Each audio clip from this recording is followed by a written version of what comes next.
Hello! Hello everybody. We're going to put together this Pittsburgh 1000, which is a half-ton engine stand from Harbor Freight. We've got all the parts right here. We're inside the little tiny shop. I've already got some of the parts out. And I got my glasses on so I can see what the hell's going on. So when I look at myself in the camera, I'm in focus. We're going to be doing a lot of things today. What else did Gina pick up for me? I got this torch set. So then that way I can heat up stuff that I need to heat up. What's the other thing that I can't find the box. Probably because I have my glasses on. The glasses are for seeing up close. Anyway, here, I'm going to just do this. I also bought this 2-ton chain hoist. So I'm going to be using this to be able to pull the motor, but I have to build a bridge or something so that I can hang this from. So that'll be the other thing that I'm doing today, but it's going to be in a 2-part video. The first part's going to be putting this together. So come along for the ride. I need to open up this because I actually look at the constructions. So it looks pretty simple. I'm going to go ahead and start putting this together. First step, stick that to there. And the second step, we stick those to there and that to there. This should go together fairly simple. So you have these two big pieces right here. This big piece right here is going to stick there. And then this piece right here is going to stick into there. Let's get it together. Alright, here we go. We'll stick that one piece into there. And with those two pieces facing away from each other, and then there's one shorter piece that's left. Now you gotta line these two up with that like this, but those holes have to be facing all down because the wheels have to go into the bottom of this. So with your bolts, you've got 4 of the longer ones, 4 of the shorter ones, 2 skinnier ones, and then you've got that, which we'll figure out what that is later. On this part, you'll notice that it slides in, but it just slides through. That's for an adjustable to be able to pull that out and put it to the side so that it takes up less room. But there's one bolt, a big bolt, and that's the only one bolt. It goes in the bottom to help hold this in place so it doesn't slide around. Next, we're gonna take, because these are the only 4 that'll actually reach all the way through. These other shorter ones don't. So we're going to use these 4 thicker ones, and we're going to use 2 of these right now to put this short bar on there. Gotcha? Okay, so that goes to there. Alright, I decided to jump ahead of the instructions. Instead, I'm just looking at the diagram in the back of the book. But I have this, and I put that on there, and I put that nut there. And then I told you guys to put this on here with those 2 bolts. And I went ahead and put the wheels on, because there's no sense in me having to flip this over 3 or 4 times to get done. This is all that's being done on this side. So go ahead and put your wheels on, and then that way you can flip it over. We're going to put this back side on the other side now. So we're going to flip this upside down and lean it up against something. Alright. So we flip this over. I went ahead and tightened this so that this doesn't slide in and out of there, and it'll hold itself up. We're just going to take this one. We're going to go ahead and put these bolts in here. Whoops. And we're just going to kind of do it hand tight for now, just so we can get it on there.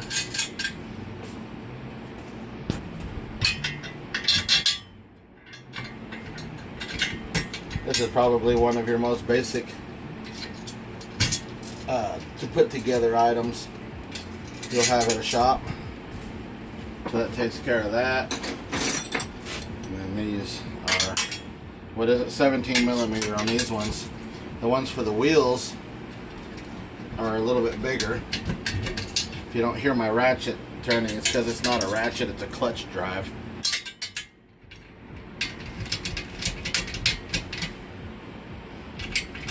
One thing I found with the clutch drive is if you try to use it opposite of an impact, it tends to slip like any other clutch.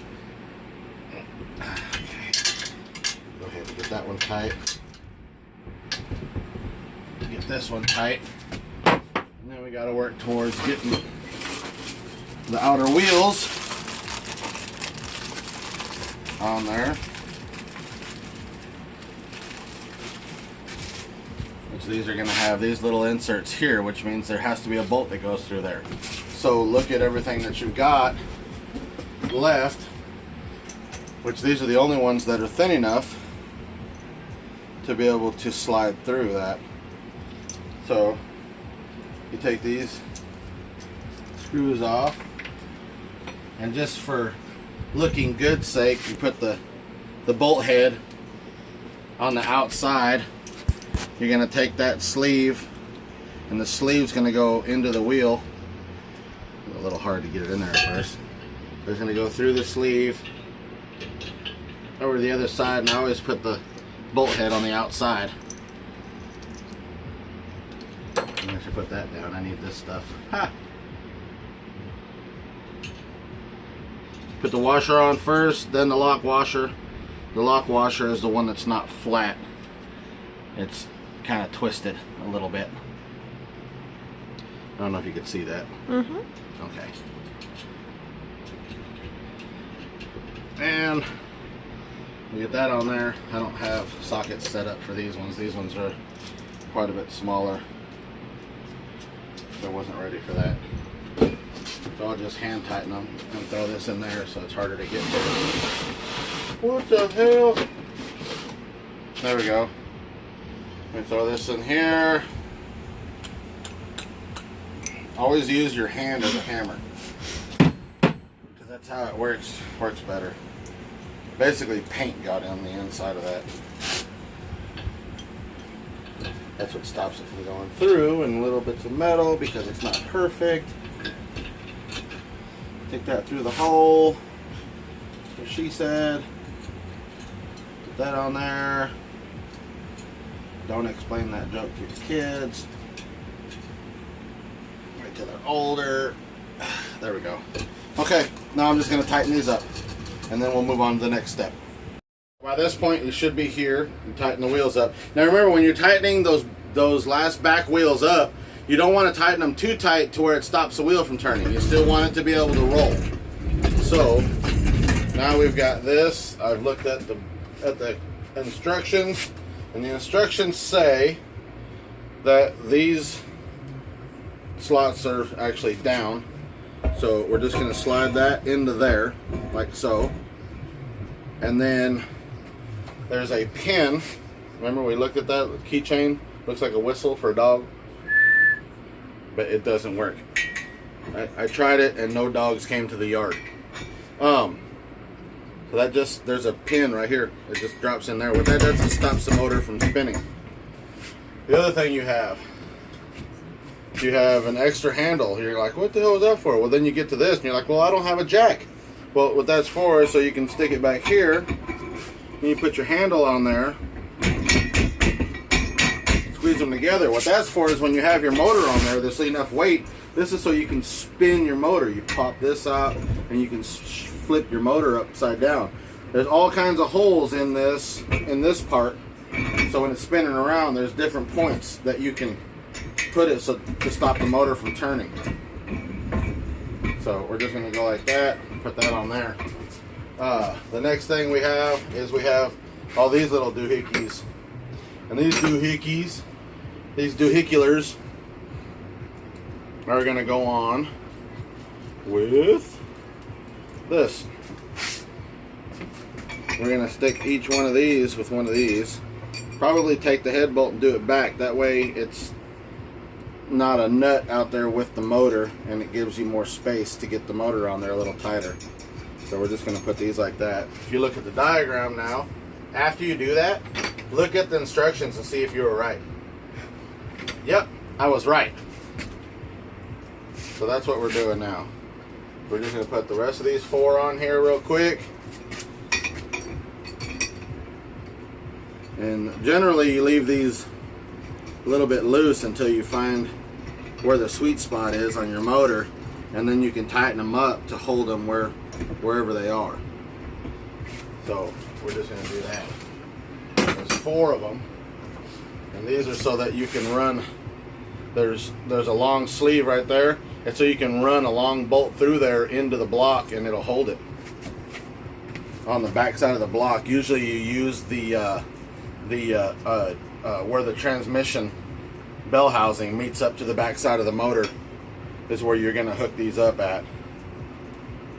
And you're probably thinking, I know, but you know, there's a few guys out there that are watching this that don't know. So that's who I'm talking to right now for that. If you already know, that's backwards. Then you already know. This is my first time ever putting together an engine stand. And if you've made it this far, you might actually be a true fan. And you're thinking, why is he getting that? Did he order? Yes, I ordered the engine rebuild kit for the Mazda. So that will be coming up shortly. I'm going to try to get this done in the next 3 weekends. That is my goal. So, we have this now. We don't have any parts left. Okay, this is so we can match up with pretty much any motor out there that is under 1,000 pounds. I don't think I have any more parts. I think I did good. Nope, everything's gone. So, I believe it was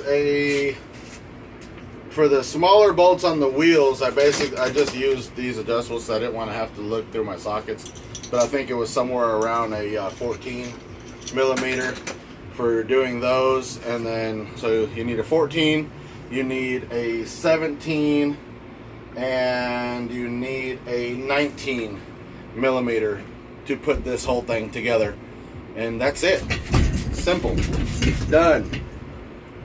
You can use it as a scooter. There's your handlebars right here, like that. See? You can go down a hill. Thank you for watching. Please subscribe if you haven't subscribed. Hey, up here. And leave a comment. Thumbs up for finally going to get around to being able to rebuild the motor. And that's it. We'll see you guys on the next video.